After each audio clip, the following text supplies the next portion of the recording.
Hoy es 31 de marzo de 2026, martes, repasito de notas de inteligencia artificial de la semana, empezando por negocios y dentro de negocios movimientos de pasta, inversiones, financiaciones y tal. Solo dos llamativos esta semana. Por un lado, Harvey, que es esta startup, ahora ya más que startup, empresa, que se enfoca en el uso de LLMs para tareas relacionadas con el mundo legal, ha levantado otros 200 millones de dólares.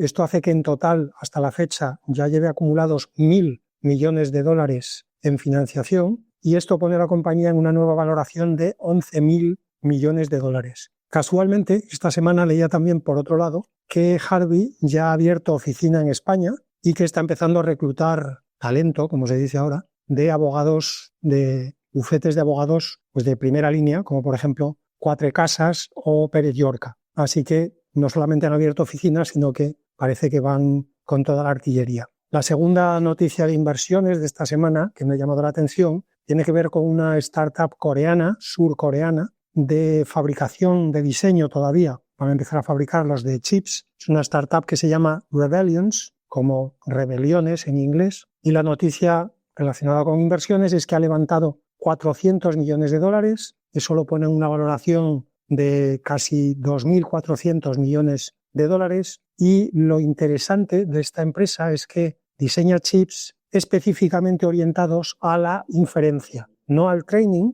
sino a la inferencia de modelos de inteligencia artificial, que es el nuevo gran sector en el que cada vez más estamos viendo empresas que quieren coger su trocito de pastel. Es como si ya se diera por hecho que en training no hay mucho más que rascar con las arquitecturas que tenemos a día de hoy, o mejor dicho, más que no hay mucho más que rascar, que lo que hay ya está lo suficientemente maduro como para que se pueda empezar a usar masivamente. Y para ese uso masivo, las GPUs de NVIDIA no son lo más adecuado. A ver, obviamente son un pepino, con lo cual cualquier cosa que les des la van a ejecutar bien, pero digamos que se desperdicia mucha potencia de una GPU convencional de NVIDIA para hacer solamente inferencia. Por eso cada vez más, como digo, veo noticias de estas de startups que diseñan chips específicamente orientados a inferencia. Fin de inversiones, sigo con negocios y esta semana hay 3 cositas de negocios que me han parecido interesantes. La primera es que OpenAI ha anunciado que cierra Sora, su modelo, su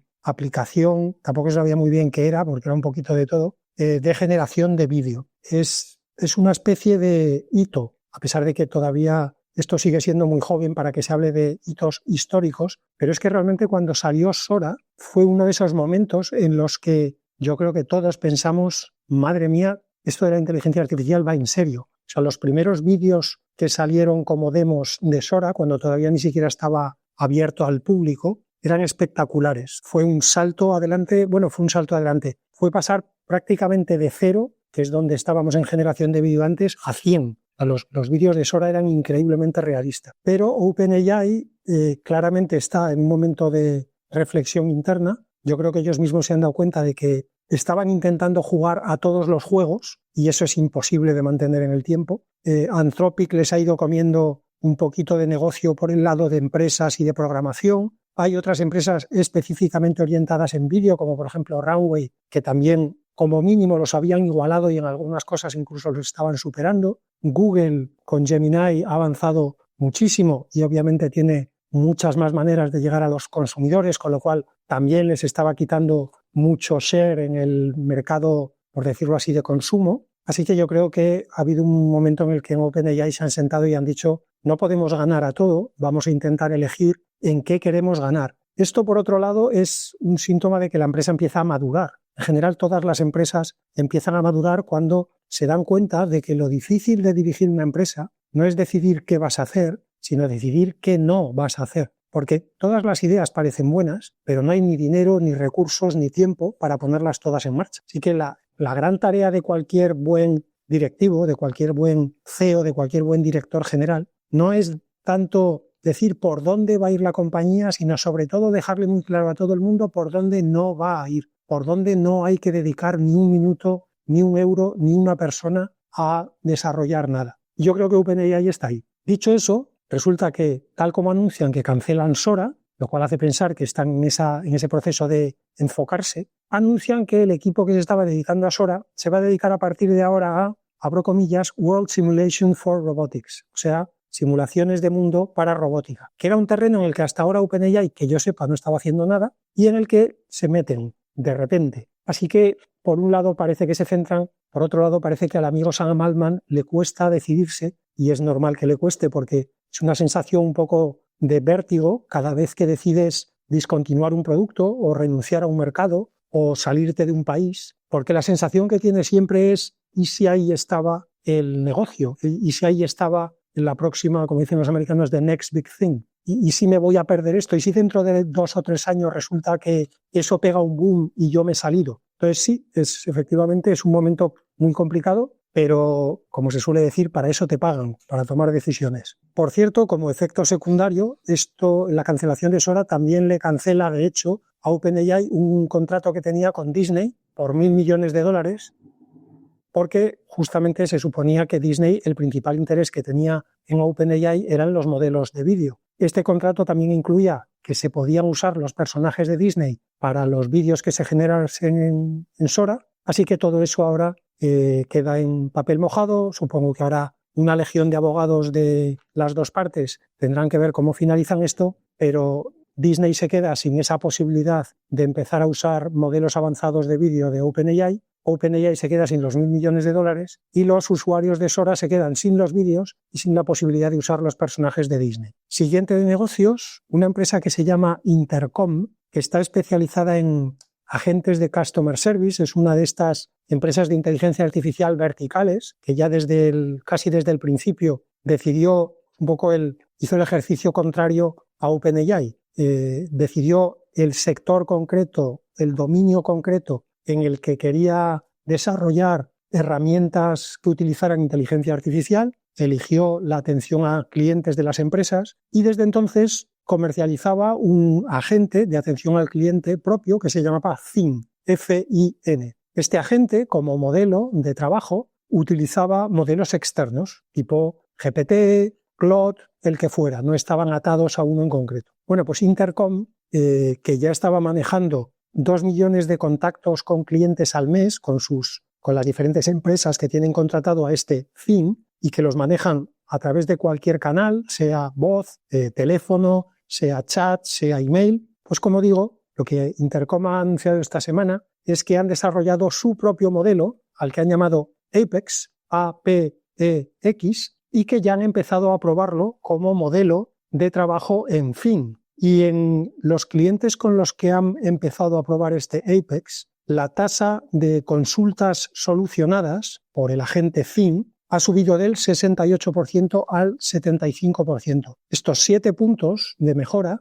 es la mejora más grande que han visto en Fin en cualquier cambio de versión que habían hecho hasta la fecha. Como digo, hasta ahora utilizaban modelos externos, con lo cual esto lo que quiere decir es que nunca con ningún cambio de versión de GPT ni con ningún cambio de versión de Claude habían conseguido un aumento directo de 7 puntos porcentuales y lo han conseguido con su propio modelo, este nuevo Apex. Según ellos, no hay nada mágico en cuanto a arquitectura, no han hecho ningún rediseño de la estructura del modelo, del pipeline, del training, no. Lo único que han hecho es entrenar a un modelo con la inmensa base de datos que ya tienen ellos a estas alturas de interacciones reales con clientes, porque, como decía antes, ya están atendiendo 2 millones de consultas cada mes. Este es otro de los bonitos efectos secundarios que tiene hacer un vertical, y es que primero te enfocas, que nunca viene mal, y segundo, el hecho de que dediques todos tus recursos a un dominio concreto va a hacer con el tiempo que nadie tenga más conocimiento de ese dominio y, lo más importante, más datos de ese dominio que tú. Con lo cual, tu especialización va a tener una especie de efecto acumulativo. No solamente te enfocas o te especializas porque te enfocas, sino porque te especializas porque cada vez tienes más datos para especializarte y, por lo tanto, cada vez te especializas mejor. Y yo creo que ese círculo virtuoso lo vamos a ver cada vez más en las empresas que han decidido verticalizarse desde hace un tiempo. Harvey, de quien hablaba antes, es otro buen ejemplo. Claro, Harvey a estas alturas tiene un conocimiento sobre cómo entrenar o post-entrenar modelos para el dominio del mundo jurídico, que no tiene desde luego ni Anthropic, ni OpenAI, ni Google, ni Meta, ni nadie. Y la última de negocios esta semana es un dato más sobre el ya casi famoso efecto Claude Code. El hecho de que desde que salió Claude Code en diciembre del año pasado, de 2025, han empezado a cambiar muchas cosas y muy deprisa. Esta semana leía un dato en un estudio de Axios sobre el share de mercado que tenían y tienen OpenAI y Anthropic en el mundo corporativo, en empresas, como primer modelo. Es decir, cuántas empresas usan los modelos de OpenAI o los modelos de Anthropic, Claude, como primer modelo en el uso empresarial. Bueno, pues en diciembre de 2025, a principios de diciembre, antes de que saliera Claude Code, este split era, redondeando, 60% de empresas usaban OpenAI como primer modelo, 40% utilizaban Claude como primer modelo. Bueno, pues ahora, solo 3 meses después, poco más de 3 meses después de eso, repito, el split inicial era 60-40, ahora el split es 27-73. OpenAI ya no es que no sea el líder como primer modelo en las empresas, es que Anthropic multiplica casi por 3 el share de OpenAI. Y voy ya con desarrollo, empezando como siempre por nuevos modelos o versiones que llamen un poco la atención, porque lo digo muchas veces, pero es que realmente es increíble la cantidad de nuevos modelos y versiones que salen cada semana. Desde luego del orden de decenas, a veces fácilmente 30, 40 nuevos modelos o versiones en una sola semana, entre modelos de texto, modelos de audio, modelos multimodales, modelos de generación 3D. Es que se han abierto tantas ramas en el árbol y cada rama tiene tantas startups y tantas empresas y cada una de ellas tiene su propio modelo y su propia variante y su propia tal, que esto no hay narices de tenerlo controlado. Pero bueno, esta semana me he fijado en 2. Una es, o uno de los modelos en los que me he fijado es un modelo de Cohere, de estos canadienses que están orientados exclusivamente al mercado empresarial. Pues esta semana han presentado un modelo al que llaman Transcribe, como transcribir. Es un modelo que además han presentado como pesos abiertos, open weights, y es un modelo de reconocimiento del habla, un ASR, Automatic Speech Recognition, que tal como salió, a los pocos días ya estaba el primero en el leaderboard, en la clasificación de Hugging Face, dentro de todos los modelos ASR, como el modelo con mayor precisión en el reconocimiento de habla. Y el segundo modelo llamativo de esta semana también tiene que ver con la voz, pero este es el proceso contrario. En vez de un ASR es un TTS, un Text-to-Speech, y en este caso viene de Mistral, los franceses. El modelo se llama Voxtral, es un modelo de 4 billones americanos de parámetros, es decir, muy pequeñito, lo cual permite que se pueda utilizar incluso en smartphones, obviamente en smartphones modernitos, con unos recursos dignos, pero que con ese tamaño desde luego puede usarse tranquilamente en laptops que incluso ya no sean muy modernitos y por supuesto en cualquier cosa que tenga una GPU. Aparte de la función TTS en sí, tiene algunas cosas muy llamativas, como por ejemplo que puede clonar una voz con menos de 5 segundos de audio de la voz original y que la latencia al primer token es de tan solo 90 milisegundos. Como casi siempre hace Mistral, siempre probablemente, yo ahora no recuerdo ninguna vez que no lo haya hecho, lo ha presentado como pesos abiertos, con licencia Creative Commons, así que a disponibilidad de la humanidad. Y como siempre, esto sí, en el caso de Mistral, en la nota de presentación, aparte de estos datos técnicos que he comentado y algunos más, ellos en lo que siempre hacen mucho énfasis no es tanto en destacar que sean el mejor modelo o el más rápido o el más exacto, que muchas veces además también lo son, sino que lo que resaltan sobre todo es, cito también entre comillas, your voice on your hardware, never leaving your data center. Es decir, es tu voz corriendo en tu hardware sin salir nunca de tu centro de datos. Mistral está enfocadísimo como Cohere en el mercado empresarial y yo creo que han entendido muy bien, sobre todo además en Europa, teniendo en cuenta las regulaciones tan estrictas que hay en el tratamiento de datos, creo que han entendido muy bien que para las empresas europeas el principal valor que les puede aportar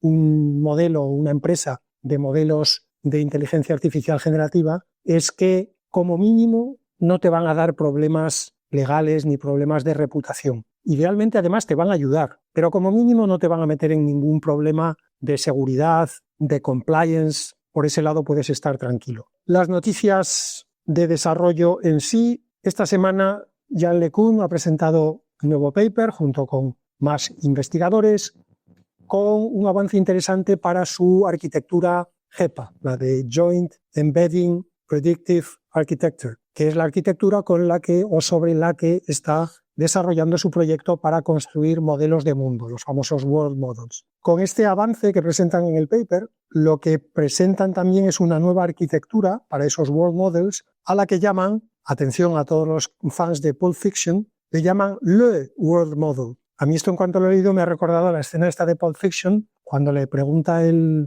Samuel L. Jackson a John Travolta.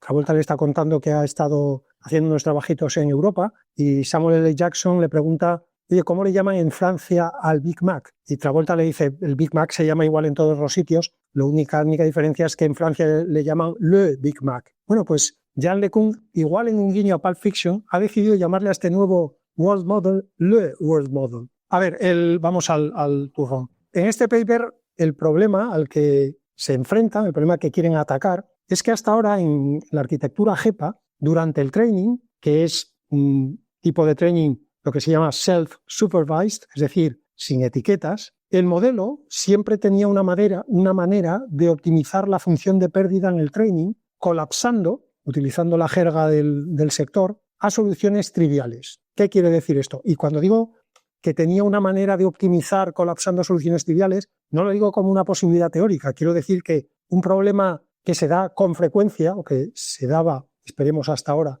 con frecuencia en los GEPAs, era que en los trainings los modelos colapsaban a soluciones triviales, con lo cual el training no había servido para nada. ¿Qué quiere decir esto de colapsar a soluciones triviales? Pues que en un GEPA hay dos partes en el modelo, lo que se llama el Target Encoder y el Predictor, que los dos tienen un nombre bastante descriptivo. El Target Encoder lo que hace es codificar el objetivo y el Predictor lo que hace es predecir el objetivo. Bueno, pues hay una manera muy fácil que si el modelo la aprende le lleva a acertar siempre, y es que los dos, tanto el Target Encoder como el Predictor, usen siempre el mismo vector. Como en el training de un GEPA la función de pérdida se define como la diferencia entre el objetivo que ha codificado el Target Encoder y el objetivo que ha predicho el Predictor, pues si los dos usan el mismo vector, la diferencia entre dos vectores iguales es 0, con lo cual tienes pérdida 0, con lo cual el modelo de repente aprende que si usa los dos vectores en las dos partes del modelo, acierta siempre. Hasta ahora,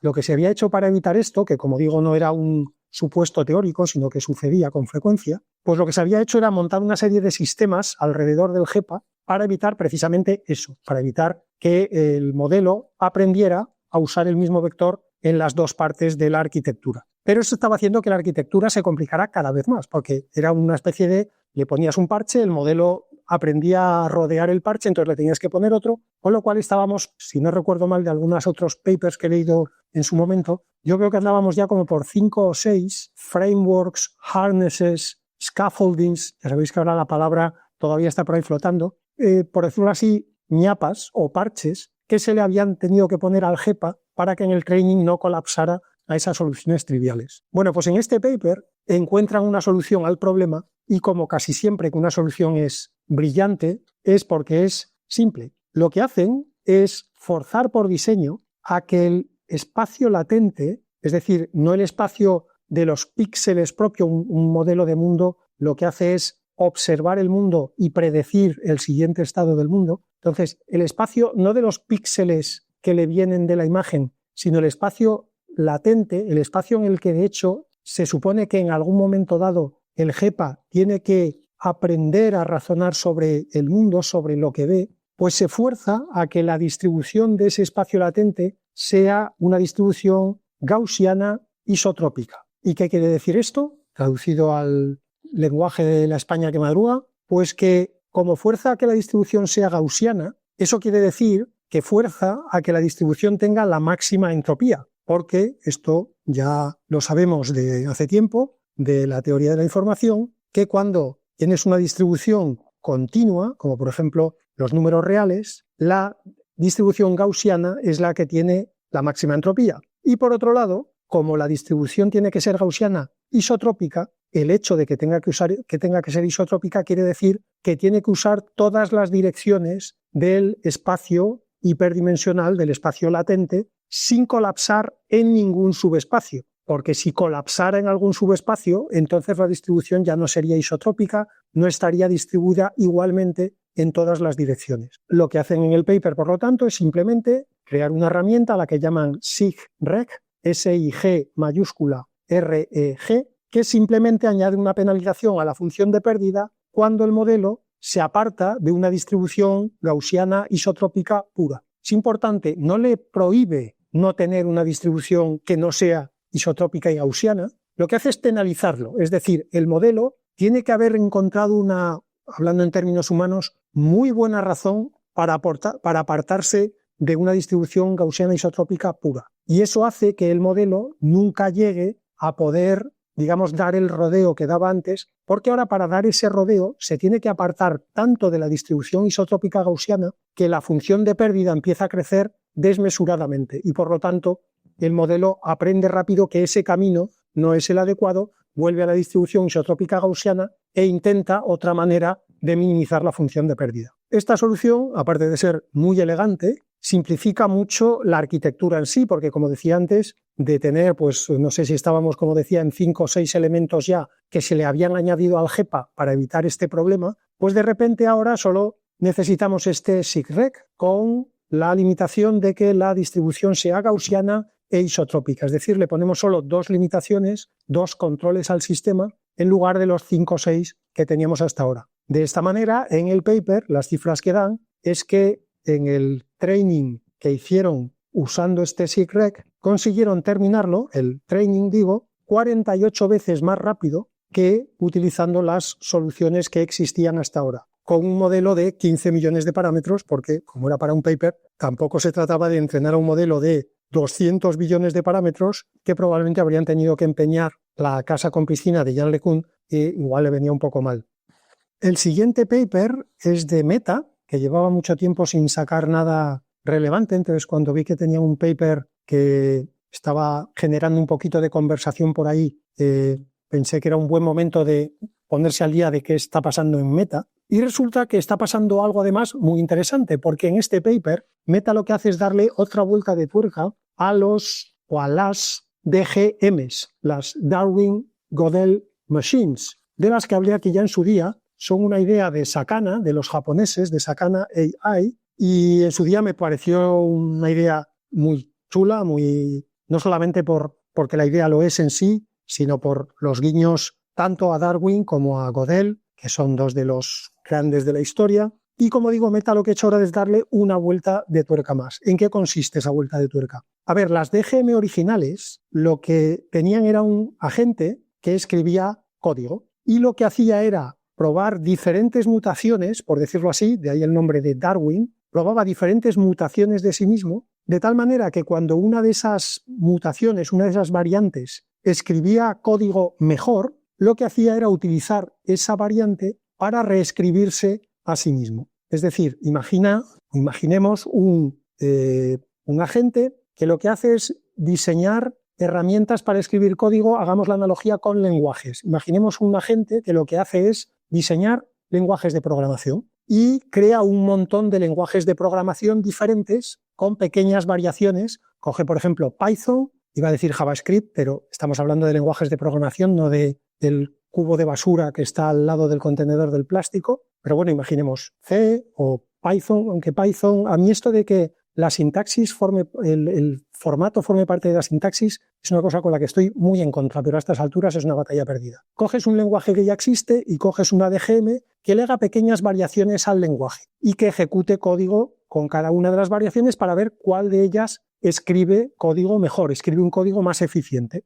A la que escribe código más eficiente le haces variaciones y así hasta que consigues, por decirlo así, la mejor herramienta de programación posible. Una vez que has conseguido eso, lo que hace la gente es reescribirse a sí mismo. Ese agente que estaba escrito con el Python original, de repente se reescribe a sí mismo con ese nuevo Python mejorado después de 20 o 30 generaciones por el propio agente. Así que lo que tienes ahora es un agente que es mejor que el agente anterior, porque está escrito en un lenguaje que es mejor que el lenguaje original. Así que ahora vuelves a repetir el proceso, pero partes ya de un agente que es mejor que el que tenías. Así que probablemente consigas mejorar todavía más, a base de variaciones y mutaciones, el lenguaje que habías creado en la primera generación. Cuando lo hayas mejorado lo suficiente, te reescribes como agente y entonces tienes una tercera generación del agente que es mejor que la segunda, que ya era mejor que la primera. Ese era el concepto fundamental de las DGMs. Lo que hacen los de Meta en el paper es crear una estructura a la que llaman hyperagents, hiperagentes, que combinan dos agentes dentro de ellos. Lo que llaman el task agent, el agente de la tarea, que sería el equivalente al agente de las DGMs básicas, de las DGMs de Sakana, y por otro lado tienen otro agente al que llaman meta agent, el meta agente, que es el que hace las modificaciones tanto del task agent como de sí mismo. Esto que a primera vista parece como una complicación innecesaria del modelo original, de las DGMs originales, en realidad es un avance muy interesante. Es aquello de cuando lo ves, piensas, ostras, qué bien pensado. Porque esto lo que permite es que el task agent no tenga que limitarse a trabajar en tareas de código. Claro, en las DGMs originales, para que la gente luego se pueda mejorar a sí mismo, como los agentes están escritos en código, lo que necesitas es que la tarea que le encargues sea una tarea de código, para que la gente pueda mejorar la manera de escribir código y por lo tanto la manera de escribirse a sí mismo. Aquí lo que haces es tienes al meta agent, que es el que escribe código, y el task agent, que se puede encargar de cualquier cosa. Puedes utilizar al task agent para tareas legales, para tareas financieras, para tareas de customer service, para lo que tú quieras. Porque los aprendizajes del task agent, el meta agent es el que los sintetiza y se los aplica al task agent y a sí mismo. Aquí obviamente los aprendizajes que va a hacer no van a ser puramente de cómo escribir código, pero van a ser, por ejemplo, de cómo utilizar un sistema de memoria más eficiente o nuevas herramientas que el task agent ha aprendido a usar y que el meta agent ahora también puede pensar el uso de esa herramienta es más eficiente que el que estaba haciendo yo, con lo cual voy a usar la herramienta de esta manera, que es como la ha usado el task agent cuando ha mejorado. Es decir, que las mejoras que el task agent consiga en cualquier dominio, el meta agent las aplica a la escritura de código. Y por lo tanto, con esas mejoras se reescribe a sí mismo y por lo tanto reescribe al hyperagent, al hiperagente global. Así que, como esto de las DGMs en su día ya me gustó mucho, pues este paper de Meta también me ha gustado como generalización de la idea que hasta ahora estaba limitada a la escritura de código. Siguiente noticia de desarrollo de esta semana ha sido la noticia y el paper que más ruido ha generado sin ninguna duda. Es un paper de Google, de DeepMind, presentando una herramienta a la que ellos llaman Turbo Quant. Turbo como el de los coches y Quant, la abreviatura de cuantización, escrito con Q, que es, como ya sabemos, la técnica que consiste en reducir el tamaño de los LLMs, dicho a lo bruto, quitándole decimales a los pesos, limitando el número de bits que ocupa cada peso. Entonces, cuento primero el paper en sí y luego hago un rápido comentario sobre por qué ha generado tanto ruido, aparte de por qué el avance o la mejora que supone este Turbo Quant es muy interesante en sí misma. A ver, el problema cuando se hace cuantización es que muchos de los vectores que maneja un LLM en sus tripas, sobre todo, y como el paper está orientado a eso, en el caché KV, en el caché de las matrices key y de las matrices de values, muchos de esos vectores, digo, que pueden tener miles de dimensiones, son lo que se llama quasi-sparse, es decir, son casi ralos, los podríamos llamar en castellano. Es decir, son vectores que no tienen un valor muy superior a cero en todas sus dimensiones, sino que tienen valores muy cercanos a cero en prácticamente todas las dimensiones, valores del estilo 0,00001, 0,00003, 0,0 y así, y en una o en unas muy pocas dimensiones tiene valores del estilo 0,9996, 0,999998. Entonces, como hay mucho vector quasi-sparse, cuando haces una cuantización, por ejemplo, cuando haces una cuantización, que es la que hacen en este paper, limitando el número de decimales a 3, pues claro, todos los valores del vector que tuvieran valores tipo 0,0001, Como limitas a 3 decimales, lo que te queda es el 0,000, es decir, 0. Si otro valor tenía 0,00004, el último 0,4 se pierde, con lo cual lo que tienes es otro 0. Es decir, que cuando coges un vector de estos quasi-sparse y lo cuantizas, lo que te resulta es un vector que tiene un montón de dimensiones a 0 y una o muy pocas con 0,999 o 0,998. Y aunque esos decimales de cuarta, quinta, sexta posición aparentemente no aporten nada, en realidad sí que aportan, sobre todo la combinación de miles de valores con esos decimales en tercera, en cuarta, en quinta, en sexta posición. Así que cuando se hacía cuantización a este tipo de vectores quasi-sparse, se perdía bastante eficiencia, se perdía bastante precisión con respecto al modelo original. ¿Qué solución proponen los de Google DeepMind o ha encontrado los de Google DeepMind en este paper? Pues una solución, como pasaba antes con la solución de Jean LeCun y sus secuaces, elegante, simple y por lo tanto bella desde un punto de vista matemático. Lo que hacen es simplemente girar aleatoriamente todos los vectores, guardando, aunque sea aleatorio, guardas el valor del giro que haces, y al girar el vector, de repente el vector ya tiene todas las componentes con valores, por decirlo así, significativos. Esto intuitivamente se ve muy fácil si tú tienes, por ejemplo, un vector en 2 dimensiones, componente X y componente Y. Si tú tienes un vector que tiene como valores 0,9991 en la X y 0,0001 en la Y, si a este lo cuantizas a 3 con el método convencional, lo que te quedaría es 0,999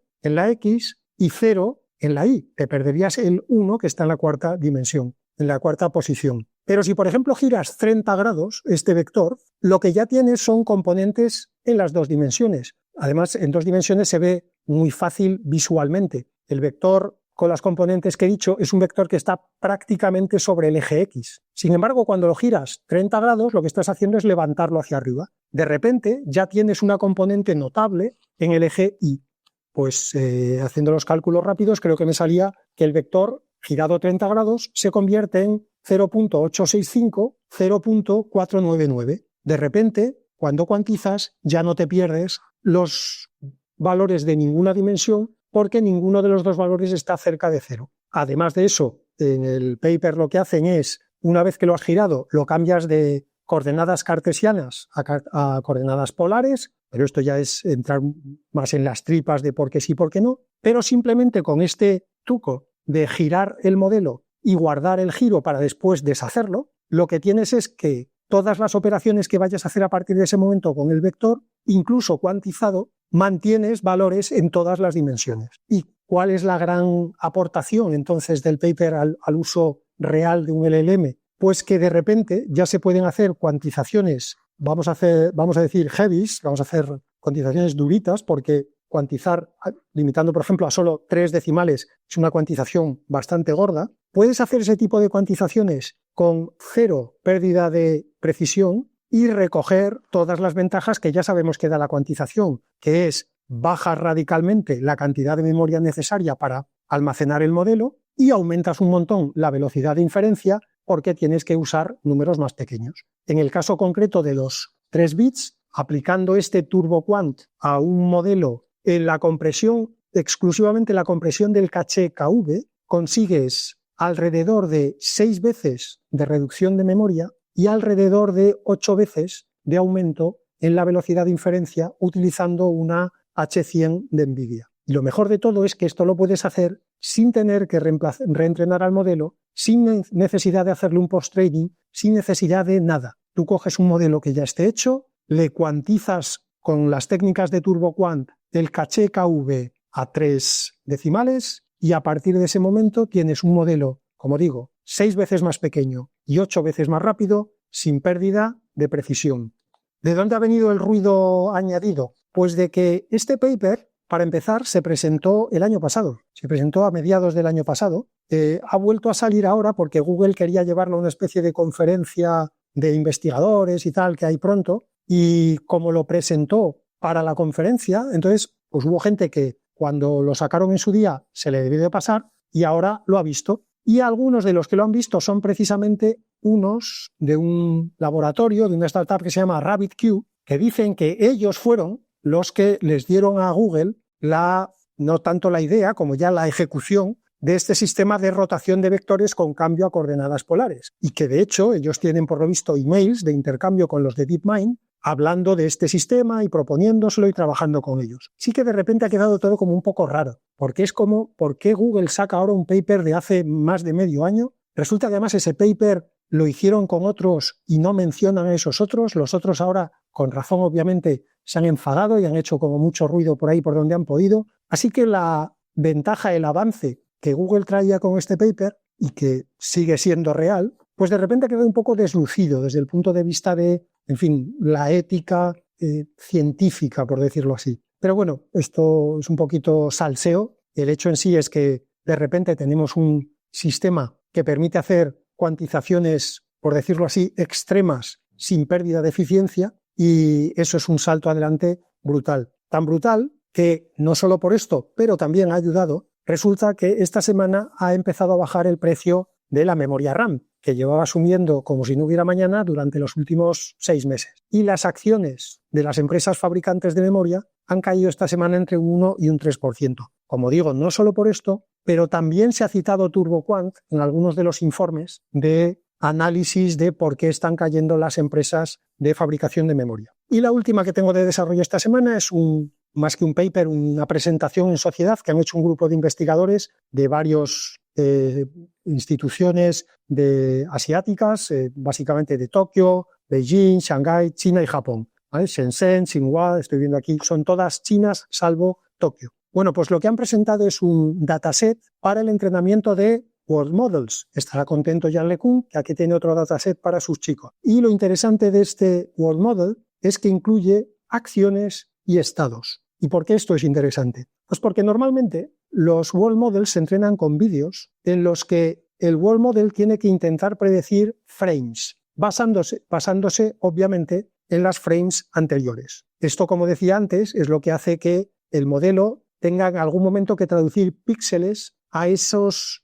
valores de espacio latente en el que se espera que emerja un entendimiento de la realidad física. Bien, pues este dataset de este grupo de investigadores contiene 108 millones de frames de un videojuego en 3 dimensiones, pero a cada frame lo han etiquetado con el estado del frame en ese momento, las acciones que ha tomado el jugador sobre ese frame, el resultado de esas acciones, el punto de vista en el que está la cámara, es decir, todos los datos necesarios para que cualquiera que vea ese frame, cuando digo cualquiera me refiero incluso a un humano, entienda qué está pasando en ese frame. Y por lo tanto que el World Model correspondiente en el training también pueda empezar a entender qué está pasando desde un punto de vista físico, no desde un punto de vista simplemente de píxeles, entienda desde un punto de vista físico, lo que está pasando en ese frame. Y por lo tanto empiece a establecer relaciones causales, empiece a entender por qué el frame 2 es diferente del frame 1. No solamente qué píxeles son distintos, sino por qué, a la vista del estado anterior, de las acciones, del punto de vista, etcétera,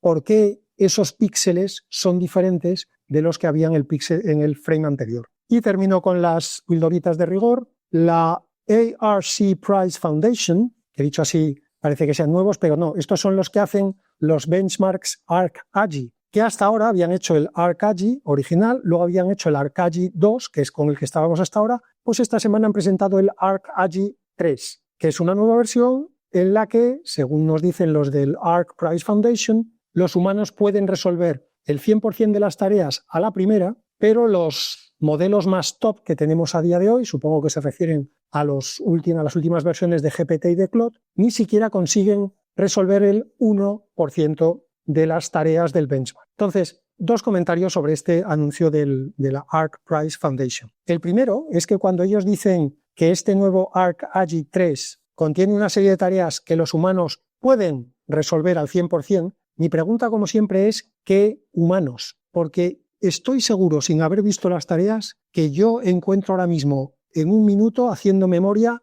50 humanos que yo conozco que son incapaces de resolver todas las tareas que tenga ese benchmark, sea cual sea. Es más, podría pensar incluso en algunos humanos que me apostaría algo a que no resolverían ni una de las tareas de ese benchmark. Así que esto de, como siempre, coger a los humanos más listos y dar a entender que esa es la inteligencia de un ser humano normal, es un poquito hacer trampas. Y la otra trampa, mi otro comentario, es que una vez más estamos moviendo la portería. Es decir, se crea un benchmark, en su día el Arcaggi original, como el benchmark definitivo. Es como esto no habrá inteligencia artificial que lo resuelva nunca. De repente, al año y pico, todas las inteligencias, todos los modelos resolvían el Arcaggi, incluso desenchufados de la red eléctrica. Con una pila de petaca de 4,5 resolvían el Arcaggi. Entonces se hizo el Arcaggi 2, diciendo, bueno, este sí que ya no lo van a resolver nunca jamás. Resulta que un año y pico, 2 años después, todos los LLMs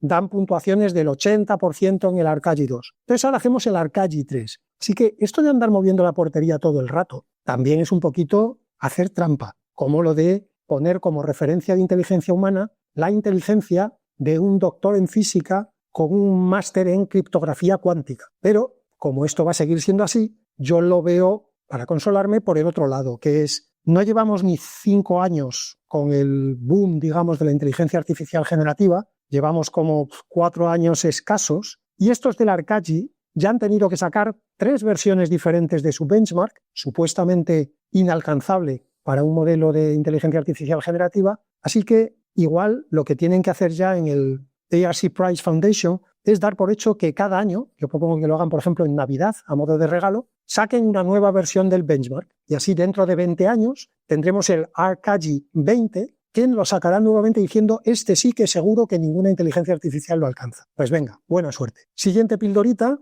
como dicen en los trailers de las películas, de los creadores de Prompt Engineering y Context Engineering, llega ahora Harness Engineering. Pues sí, ahora lo que se lleva ya no es hacer ingeniería del prompt ni hacer ingeniería del contexto, ahora hay que hacer ingeniería del arnés. Aquí el objetivo claramente es que todo el mundo sea ingeniero y que lo de ir 6 años a la escuela a estudiar física y matemáticas mientras te dan latigazos, esto quede como algo opcional. Tú eres ingeniero de arneses, pero si no dices lo de arneses, lo que te queda es que eres ingeniero. Y esto, oye, pues queda bien para comentar en las fiestas de cumpleaños. Y la tercera y última píldora es que el fundador de Figure AI, la empresa de robótica, que es un tipo que se llama Brett Adcock, acaba de presentar en sociedad una startup suya que se llama Hark, H-A-R-K, y digo que la ha presentado en sociedad